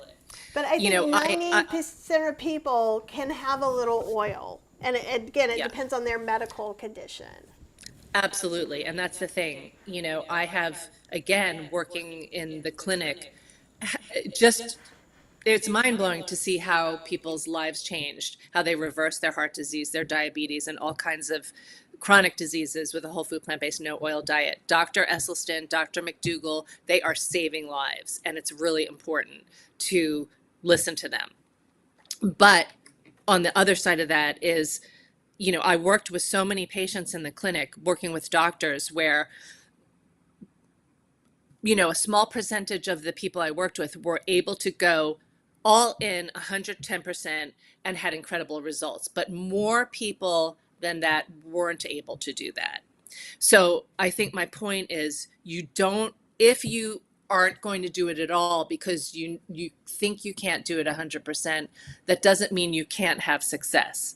There are people I work with and have worked with over the years who have had to start in smaller steps and had incredible success. Yes, it's a little more slow going, but they got there and they were able to establish habits that were doable and sustainable. So I just want people to know that there are different ways to approach it and you can have success both ways. I think that's really important. And so I'm also looking through some of the comments. There's a great conversation about BMI. BMI is causing someone's insurance to be higher, even though they're on no medication and all their labs are great. And if you're interested in a conversation about that, go look in the comments if you're watching the replay for sure. But it's a lot of interesting things. Like Debbie saying, my friend lost a lot of weight through an eating disorder, and the amount of people who told her she looked good was disturbing. And Alicia, these are important conversations, right? And I think just for us to have this space to talk about them and at least begin to talk. I feel like every time I talk to you, I want to talk to you for like 17 hours. And I like, know, same we've here. got all the things to say. And there's so many different things we can be talking about right now. But we having have to do our with this very topic. lifetimes, right? And now that's why Lisa and I are having a Thursday show for as long as we can. Because I think that these kind of conversations need to be open. Do you want to read Alicia's comment? Or can you read it? Yeah, I got it. Alicia was saying that in our culture, thin people are often suffering from a chronic health condition. I've learned to wait for them to tell me what's going on. Yeah, Yes, and then thank you. Susan's saying, same thing happened to my dad when he lost 80 pounds rapidly due to advanced cancer. The compliments pleased him, and he didn't even consider that, the illness could be that. So, and I like, it's the talent, not the package it comes in that we appreciate. Oh, good. And Apple wrote down Jessamine, and I pay to be in her yoga class, and she's kind of awesome. She's hard, y'all. Like the first time I took a class with her, I thought, woo! I can't wait to watch her. I also love the title of that book. The Body is Not an Apology. I want to get that book. Yeah. And I think it's lots of really good things to think about, because I think, Mm-hmm. I know for me, sometimes I react badly to comments because I kind of feel like they're right. And sometimes, so I have to start thinking, it gives me this conversation. First, if I'm reacting, and we've been talking about this a lot this week, is the halt. Don't get too hungry, angry, lonely, or tired, because I was like all those things before we went on the trip, and then everything was out of my control. So like my emotional dysregulation was at an all-time high.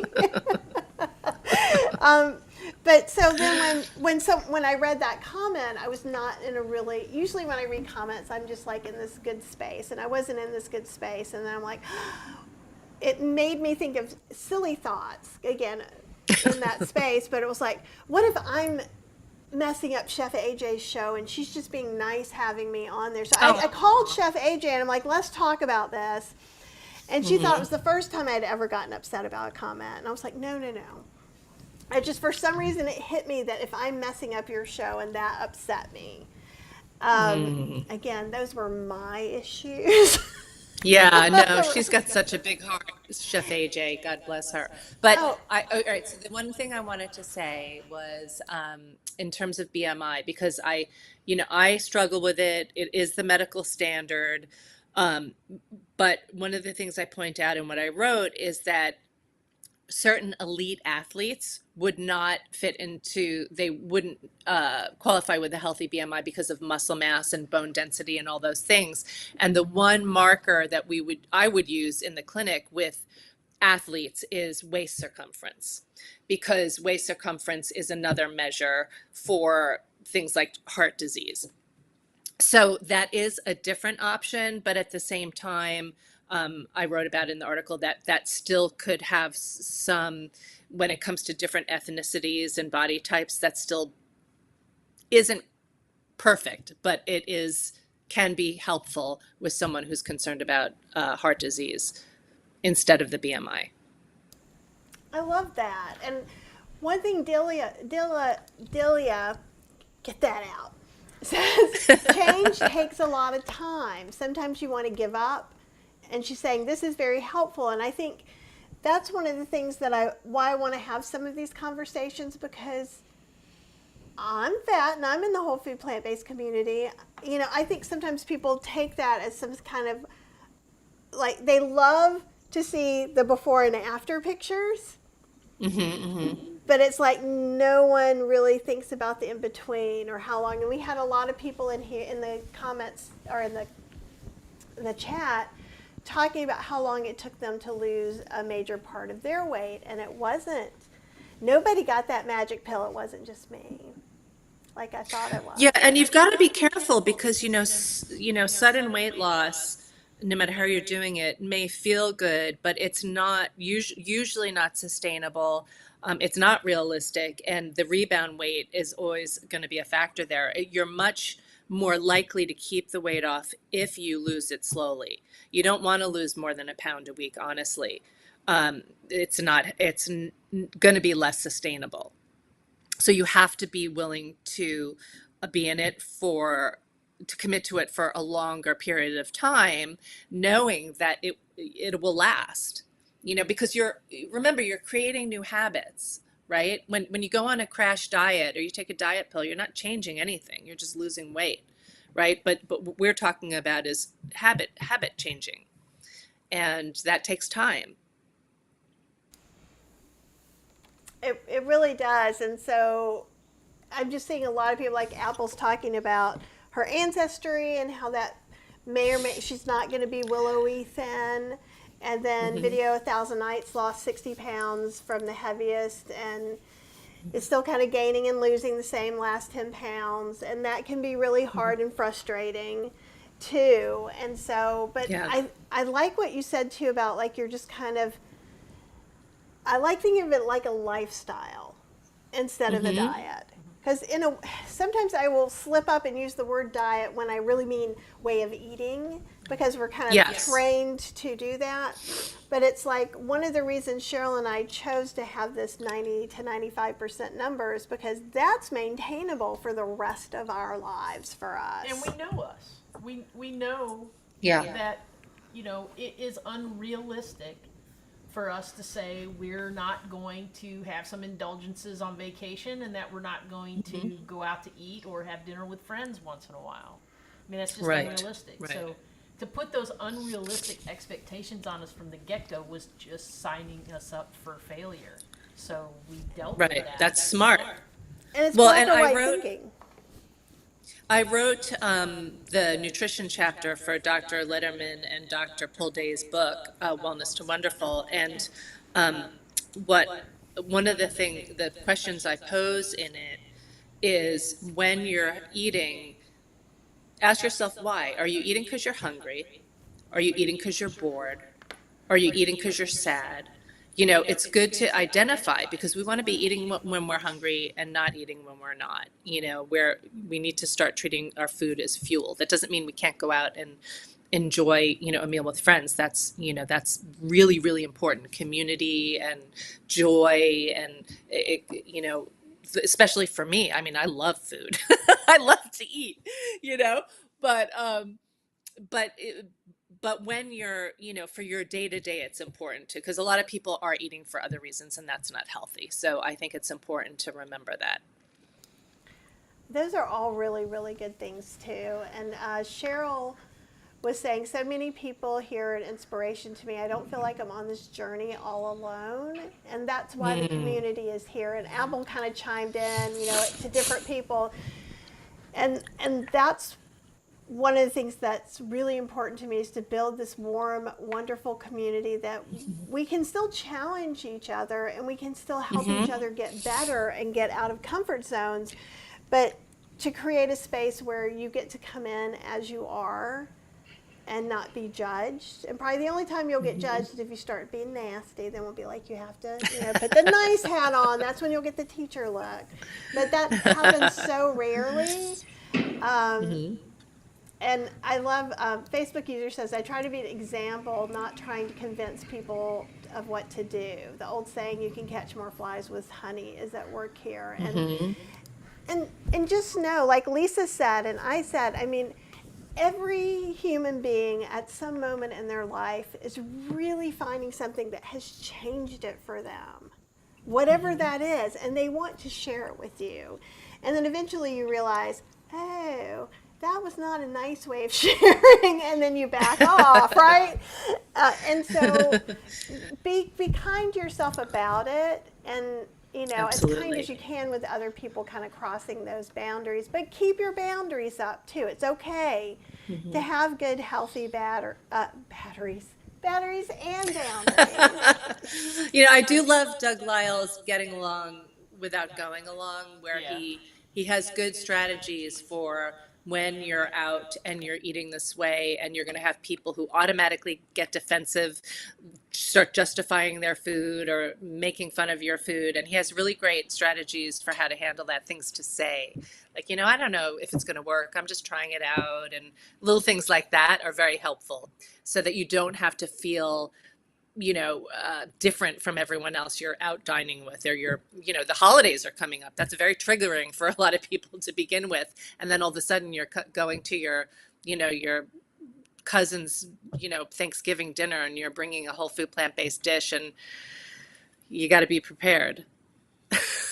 Right. And the holidays are coming up, and that's also one of the reasons why we're going live more and doing more shows, is because I want us to kind of all be able to be here for each other. And Lisa, we can talk about this separately, but Cheryl and I have been talking about maybe trying to do something for some of the holidays. So if that's something you'd like to join in on, or do a pre or post holiday kind of gathering, because it's really hard when you go out into the world and you're the only one. Like, even just going to the ECAM conference. So like, even because you guys are like, you have multiple cameras. No, I know this much of ECAM, literally. And I can make all this stuff happen. So I'm a baby when I go there, right? So you're always going to feel a little different. But if you're going to somebody's house, one thing I always do is bring a couple of things with me and do it in the nicest, kindest way, and not a whatever. Or like if someone had us over, we were going to have snacks and drinks. I'm like, okay, that means fried chips, possibly guacamole, cheese, and crackers. So none of that I can have. So I said, we're on this special plan right now. We'll just bring a bunch of things. You're welcome to share some of it, but don't worry about us. Don't worry about us. Yes.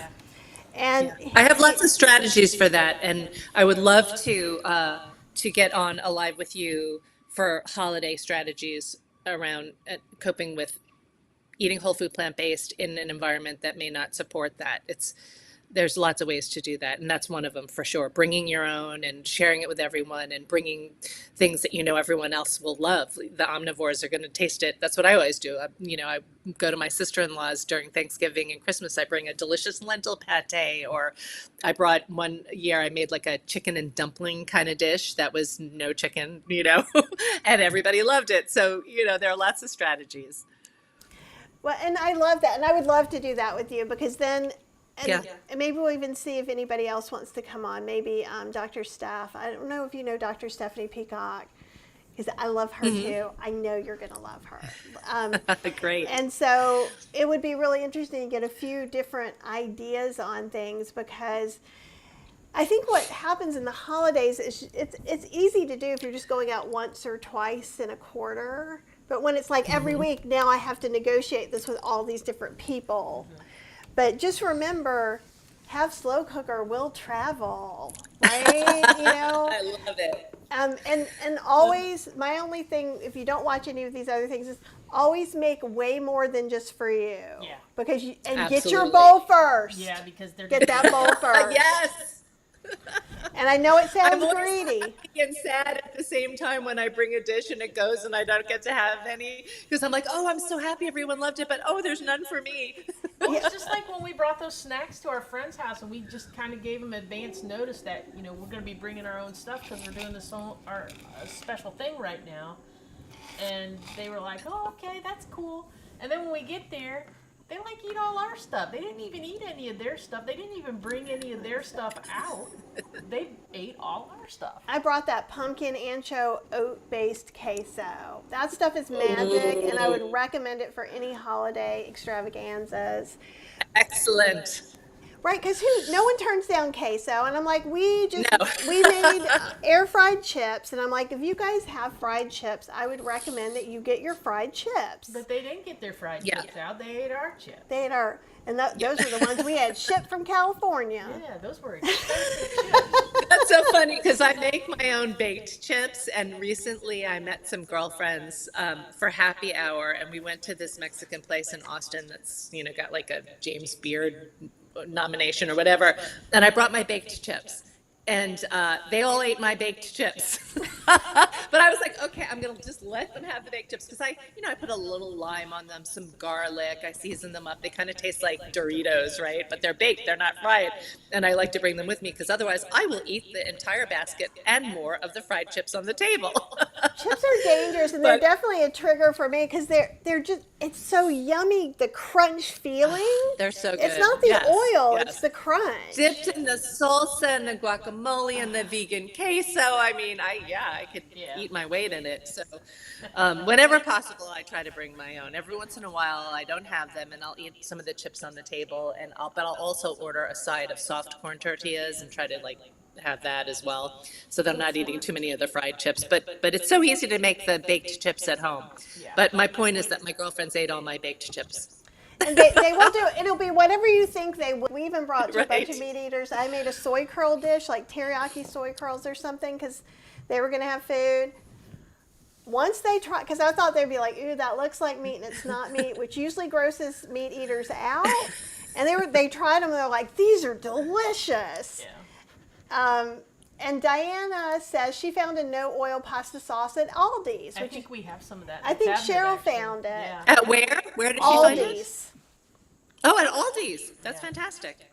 Yeah, and Whole she's Foods- also saying, I'm like Whole Foods Lisa, has if one. there's some oil low in the list, I will use it. And you have to look at things. So like if you're waiting to get I'm just making this up, like a hoisin sauce. So I have a gluten-free hoisin sauce, which is almost impossible to find. So if there is a tiny bit of oil in that, and I am using a teaspoon for a giant thing of food, at that point, that changes the equation. Now, if you look at like when people are roasting vegetables and putting olive oil on it, that's a very different equation.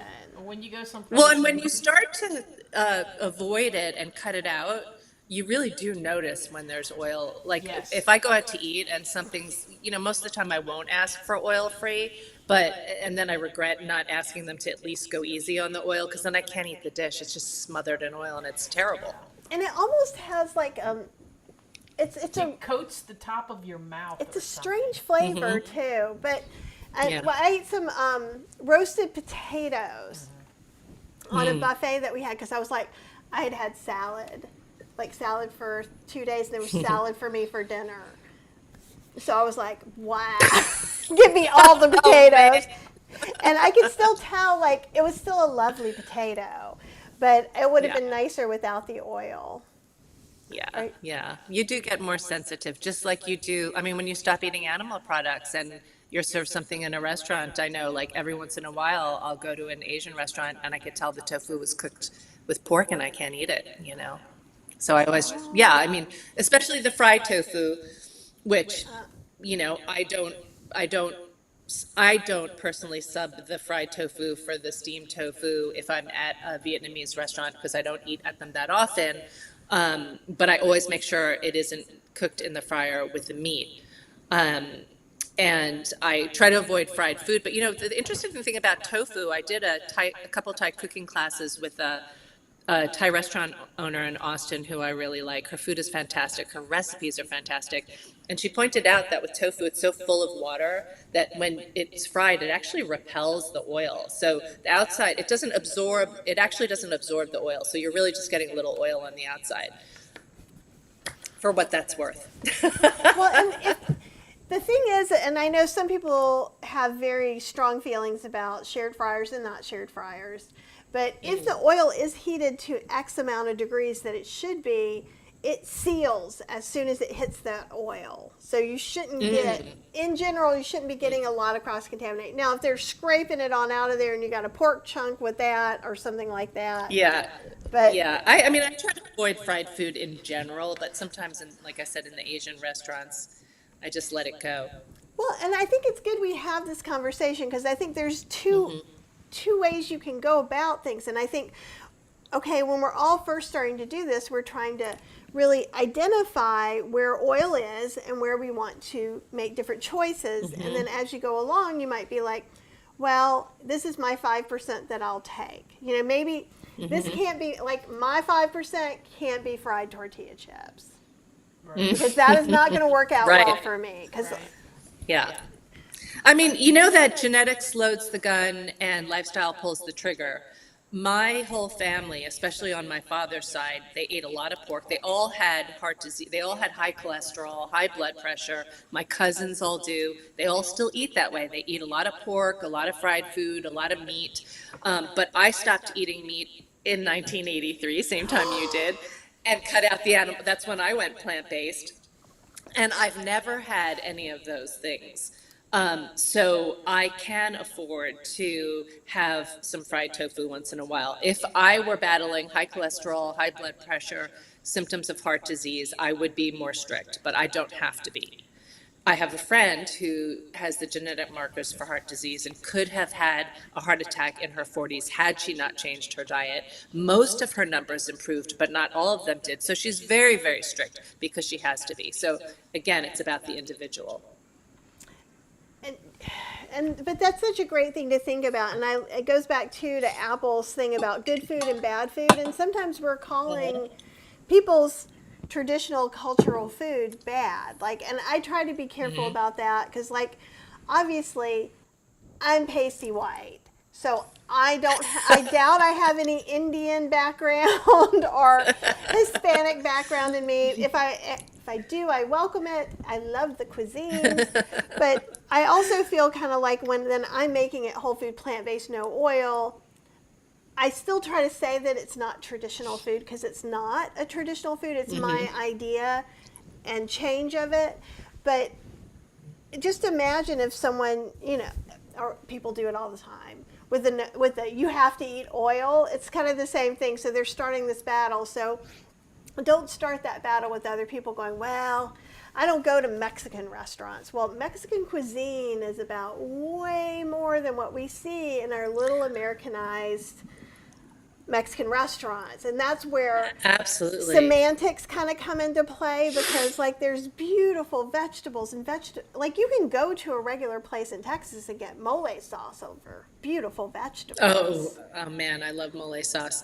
Well, yeah, and most of the time, their whole beans aren't cooked with meat or oil, for that matter. Most of the times, the beans are cooked just with garlic and bay leaves and spices. It's usually the refried beans are cooked with oil, but the regular beans oftentimes are not. And I was in traveling through, we were on a road trip, and I was in New Mexico, and we stopped at a place for burritos. And I asked them if there was lard in the beans, and they thought I was crazy. They're like, no one here puts lard in the beans. They're like, that's not a thing. We put garlic in the beans. I was like, oh, I don't know why. I thought I had to ask if there was lard in the beans. Well, and a lot of Americanized Mexican restaurants did, especially in the 80s. Yeah. And like I would Yeah. know, because I haven't had meat in so long that if I eat something accidentally meaty, my body tells me that I've had it. It's Yeah. very unpleasant. Well, in certain restaurants in the South, they still use a lot of like fatback and things like that when they cook their vegetables. So it's But getting less and less. Right. But there's still some like mom and pops and stuff that they just like cooking it the way grandma did, and so chances are you can't even just go get a vegetable plate at those places. Yeah, well, that's Oh what I my was going gosh. to say. Beware the vegetable plate in the South if you're at like a diner, because there's probably going to be bacon and things and There's gonna be fatback. bacon and ham and your green beans. And sometimes they'll even cook Oh, small man. potatoes and beef broth. So Yeah, my grandmother on my mother's side, she always had a Lucerne coffee can on her stove that she kept the bacon fat in, and everything was cooked with the bacon fat. Yep. God bless her, my nana. And we're just getting lots of yay, love being here, nice people. I'm putting up some of this, but this one Apple says, oh, my cat just woke up. She's all warm and snuggly. Kitty purrs to all of you. Is that not the sweetest? I love kitty cuddles. I'm jealous. My kitty's in Austin. Oh, that's going to be hard. Yeah, my son will not let me bring Ringo here, and I don't have the heart to take Ringo away from him. But my friends are away right now, and I'm taking care of their two little kitties. And when I get off with you, I'm going to their place, so I get to cuddle with their kitties. Oh yay. Oh, that's really good. Now, let's see, there's just so many great things. Someone was talking about, too, I mentioned Amazon Warehouse. I don't know if I've mentioned this in anything you've been on, but like that's my spiel, because I'm all about bargain hunting. If you go on your computer, it doesn't always work on your phone, to Amazon.com, and you do the little drop down, there's the Amazon Warehouse. That's where they sell returns. Sometimes reconditioned. So like my Breville food processor I got for half price. So if you're looking for something that you're like, I really want this, but I don't know if I can have it, look there. Lately they've been kind of cheap about it. It used to be like it'd be half price, 30% off, and now one time I saw it was $2. Well, Like, what about that ice cream maker that you the Ninja promote? Creami? I haven't looked in a Can I while. get that from the warehouse? You might. Sometimes, yeah. Sometimes you can. Then they do have them all in stock at Ninja Kitchens too. But Okay. Because I can't justify getting one, but if it were, at the warehouse return sale or something, I might. well, and Black Friday's coming up, so they'll probably do something. But I know they're concentrating on their new weird carbonated water machine that I'm not impressed by, obviously, because you put flavor packet things in there, so you're making sodas and things with artificial sweeteners. It's just not my gig. And we have a soda stream to make plain water, and I don't. That's all you need. That's how I feel, and that's how people felt with the Ninja Creami when I would talk to them about it. And a lot of people, I would talk to them, no, I've got the Cuisinart, ice cream maker, and I'm good. And then they see me do my demo, and they'd be like, I got my Ninja Creami on the way. Like, The creamy is magical. I do have to say that, like, I never thought that I would like something that was like just basically fruit dumped out of a can and frozen. And man, that like Dole Whip stuff she makes, it's literally it's so nice. canned pineapple and juice, and you just go, thump, Oh man. freeze it I for see. 24 hours. I really yeah. want one. Yeah, my friend Lauren made some ice cream for me with her Ninja Creami out of Japanese sweet potatoes, which are my favorite food on the earth, and it was so good. And now you're talking about the Dole Whip, and now I really want a Ninja Creami. I know. If you live near me, as you should, I have extras, and I would lend you one for like a semi-permanent loan. I wish. I'll figure something out. Maybe you'll help me figure something out so I can get my hands on one. Yeah, I'll keep Here an in eye out. If I had an in with the Ninja people, I'd tell you, but unfortunately I don't. The people I had an in with, they changed marketing companies. So Got it. So I'm buying Okay. all of my own equipment too. But we could certainly do something like that too. Ooh, how about this? You get one, and we do a Ninja Creami book for the bundle. And Ooh, you can let's take do it it. off on your taxes. Okay. I like that. We could talk about that. I'm still going to try to find it on the warehouse sale, though. Okay, I'll see. They're I'll not- take a look and see what I can find. Okay. All right. I like that. Okay, let's do it. Okay. For the So do you vegan have health any- bundle. Yes. Yeah. So Chef AJ's. I don't think we're supposed to say this, but spoiler: there's going to be a bundle next year. There So is every year. there has been every year. So I don't feel like it's much of a spoiler. I don't think it's a spoiler. So we're yeah. And Apple said I'm the Ninja Creami Queen. And one of the things I want to do, I think it's next week, because now it's the 19th, so it's getting closer to Halloween. I'm going to do, I Where have, did this month go? I don't know, but I'm not happy about it. It's making me anxious. Too much time has passed, but I'm going to make a couple of different fall Ninja Creami flavors, and I'm very excited. Yum. Whatever she's got cooking in this crock pot right in front of my face smells delicious. I wish I were Soup? there with you guys right now. Oh, It's split pea and lentil soup that you put spinach in, and it's from, it was one of my favorite recipes in the early 80s. You remember in the early 80s there was the Moosewood cookbook, and then there were a smattering of other cookbooks. Like you could own all the vegetarian cookbooks, right? Like Pretty much, here, yeah. here you go. And actually, Nava Atlas's was one of my, I think she was my Oh. second or third, third cookbook. And we're friends now, which is hilarious. Aw. And so she gave me a signed copy of the reprint of it. But sweet. there are all these beautiful drawings, line drawings, and cool things like, and Apple loved the Enchanted Broccoli Forest, and I did too. And so, like, Oh, I remember that one. and I'm there learning how to cook. So, like, I'm having to kind of try to imagine some of these things, and some of them I imagined so wrong. Like, just so wrong. Like, as you're looking through, like, this would look like this, and then I've gone back and looked, and I'm like, I know what that is, and that has nothing to do with the picture that was in my head. You know, I went macrobiotic in the 80s, so most of the cookbooks I had were like Meredith McCarty and Anne Marie Colbin, who started the Gourmet Institute, and the Kushis, of course. And I shied away from the Moosewood cookbooks because they had a lot of dairy in them.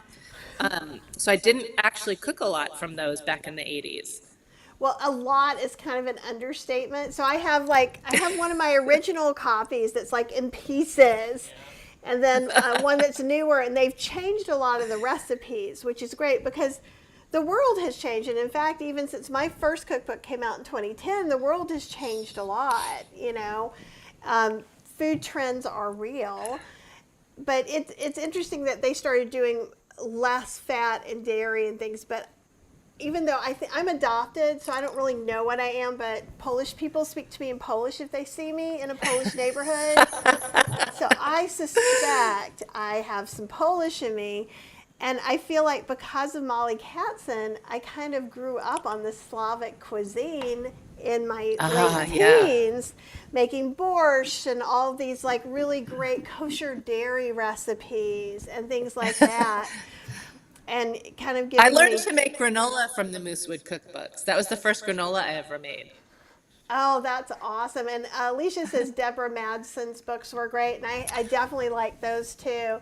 But there was this one, and there it was very similar to Moosewood, and there was all these cute drawings. So it seems like I would have never thought about being a cookbook author then, because it was like artist, illustrator / recipe developer, and that's not my deal. But and it talked about putting lentils and split peas together, which you just don't see that much. You do in the big all the beans mixtures, but nowhere else.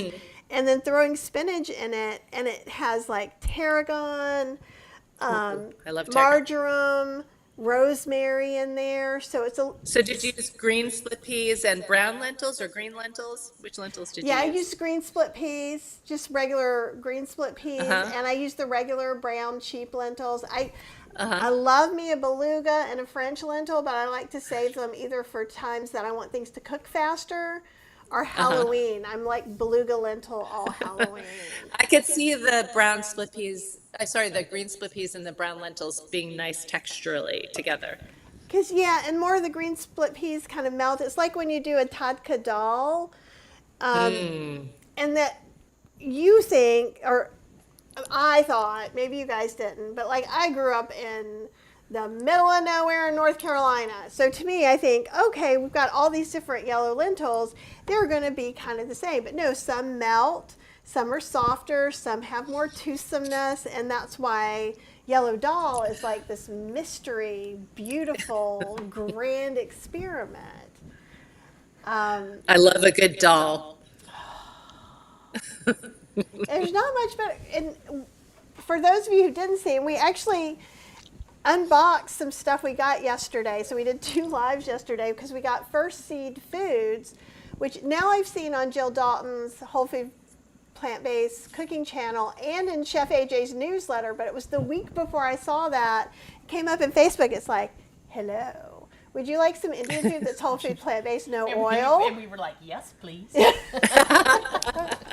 Now, Yes. and they were like, and you can't order right this second there. We actually talked to them yesterday after the live, and so we're going to do another live showing you some more stuff of it when you can order. They're like, I think you can order once a month, and then they make all the stuff, and it's in little freezable containers. So it's going to be a couple Well, if days. anybody, sorry. Go ahead. No, it's just going to be a couple days before we can do that, and they're ready to take orders again. But what were you going to say, Lisa? If anybody watching is in Austin, Texas, there's a Indian vegetarian place called Zaika, Zaika, if you don't already know this, but they host oil-free vegan buffet like once a month. This Indian restaurant. They do the whole buffet oil-free once a month. We need to Okay, we're gonna plan make that an we're Austin meeting in vacation. Austin because she's been wanting to go to Austin, and I've been to Austin a few times for conferences. I have a The vegan scene has exploded there. There's a lot of really good food there now. I have a coworker that lives in Austin, and that's all he's been talking about is like all the food places and stuff that are popping up. Well, we'll go. I'll meet you both there, and we'll go on a vegan plant-based food tour together. Awesome. Oh, that'd be great because I've eaten some really good food there, and there's nothing like a really nice fresh corn tortilla. I was talking about. And you don't even need to go to a vegan place for that. There's a ton of those places around town that make delicious, that are naturally vegan. Right. That's great. And Apple's saying that she writes recipe zines, and she's heavily influenced by those line drawings in the 80s era cookbooks. And it's so funny because now if you don't have all the step-by-step pictures, people are like, how am I supposed to make this? And I'm like, I learned how to dice from line drawings. And then I feel like, That's get right, off my lawn. Yeah. Ooh, Well, I'm Apple- going to go take care of the kitties. I got to go take care of the kitties. Yeah. Oh, that sounds great. And we loved having you on, and we should get and try and have a whole life today and see what's going on. But thank you as always for being you, for being open, honest, and sharing your incredibly helpful messages, right? Well, and I really appreciate your vulnerability and your realness, because I think we need more of that in the world, and your kindness. And I also wanted to say that for everyone who's watching the show, that if anybody wants any support, I'm happy to hop on a call. You know, I do free calls if anyone needs help, and then I do want to offer, for anyone who does want to get actual coaching, a discount for your people. That'd be great. And if you want to send it to me, Okay. I will put it up in the show notes for this. And so if you Okay. guys are like watching this, you're like, what are these mysterious show notes? I see nothing. So if you go down and then there'll be a little thing and they'll say more. And when you click it, it goes, oh, and you're like, wow, that's a lot of show notes that I never see.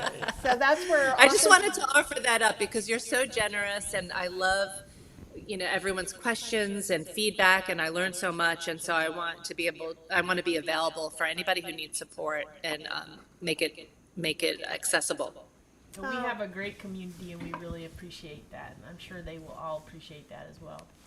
And Lisa's All right. awesome. Like, and I like how real you are too. And so it's so nice to talk and bounce questions off of someone when you just know who you are. You're obviously this person ready to help. And Alicia says, yes, please, more kindness and authenticity. And so we will do our best to bring this to you. And is next Thursday good for you, Lisa? We can come up with Yeah, let's do it. Let's do it. And I definitely want to do some holiday extravaganza with you. I don't know when you want to do it, but let's talk about it. Well, we could talk. So Thursday, that'll be before Halloween. So we could talk a little bit about Halloween, but we could also talk about some other controversy. I feel like you're willing to go the controversial route, because the thing is when we're dealing with a very civil conversation, you can talk about these harder things. Well, I'm really open-minded, you know, so I want to hear if someone has a very strong opinion that's different from mine. I want to hear about it. I want to learn about it, you know. I want to know what people are thinking. You know, I want to hear all perspectives. You know, I very much strive to be in the middle, and maybe, you know, and that's, some people don't like that. They'd rather go to somebody who's more extreme. But I like to hear all sides. I like to find the balance there. So if you disagree with anything I'm saying, I want to hear, and I want to hear why. I love it. Okay, well, you enjoy your kitties and the rest of your day. I will. You too. And enjoy that soup. I wish that we had some, you know, way I could taste it. But I'll count on you to tell me all your joy eating your soup. Will do. Have a good day, everybody. You Just have a too. lovely day. And I may come on live tomorrow. I don't know. It may be more impromptu. So if not, I will see you guys on Tuesday. But everybody have a lovely weekend. Bye, everyone. Have Bye. a wonderful weekend. Bye.